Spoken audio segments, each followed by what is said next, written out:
with my Thursday evening Facebook Live. And tonight's topic is in honor of Suicide Prevention and Awareness Month, which is this month. And it's, I feel, a topic that is so important to discuss and talk about because there's a lot of people out there struggling, and our suicide rate is very high. And the first step to making a change and doing something about that downward spiral is the awareness.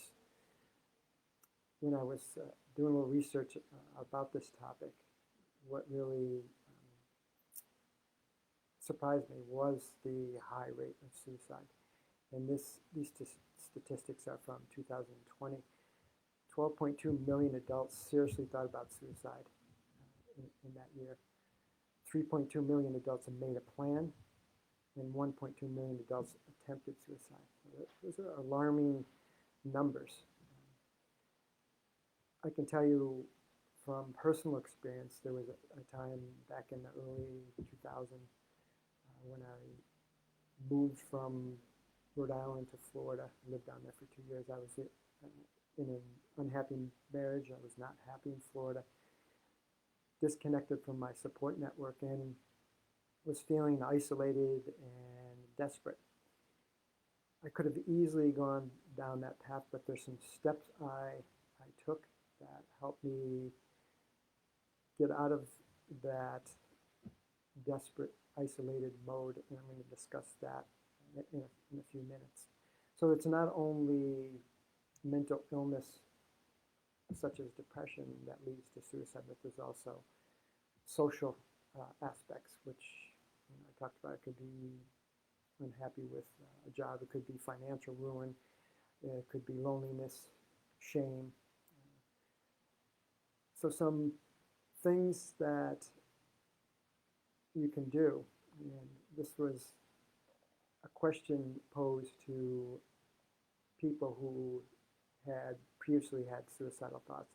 And they were asked, what would you say to someone who was struggling and had suicidal thoughts?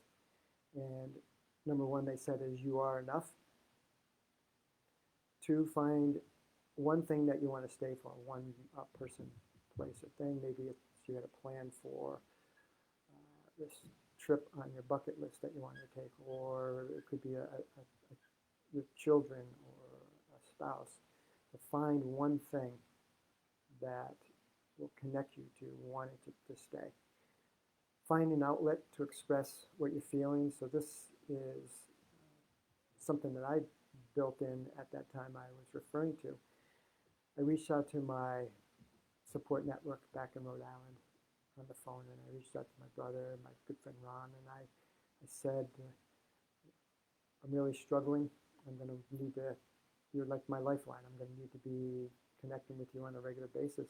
And I did that. Also, seeking professional help, talking to someone who's professionally trained that can help you with coping skills, coping mechanisms, but also the ability to process and deal with the emotions and feelings that are coming up.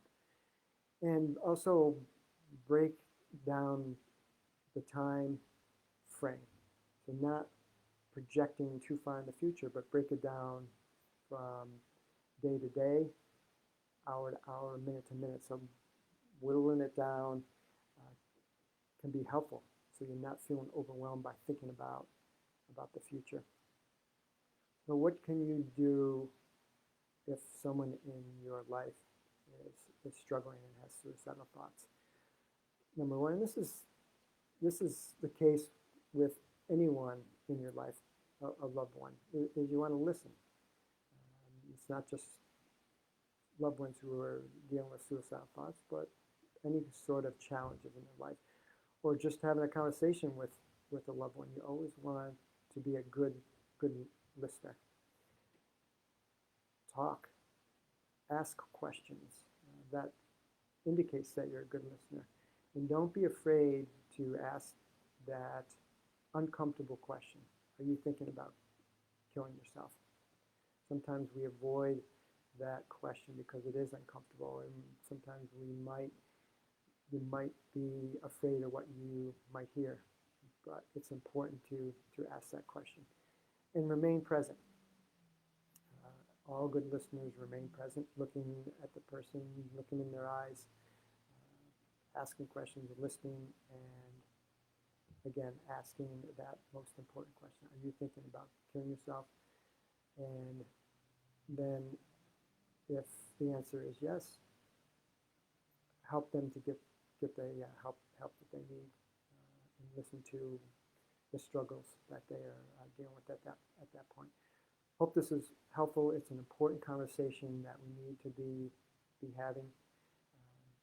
It will save lives. If it was helpful, please like below, and until you see me next week on my Facebook Live, be well, have a great week, great weekend, and also check out my reels, my daily reels, my inspirational messages, and my healthy habits. Have a great evening. Take care. Bye-bye.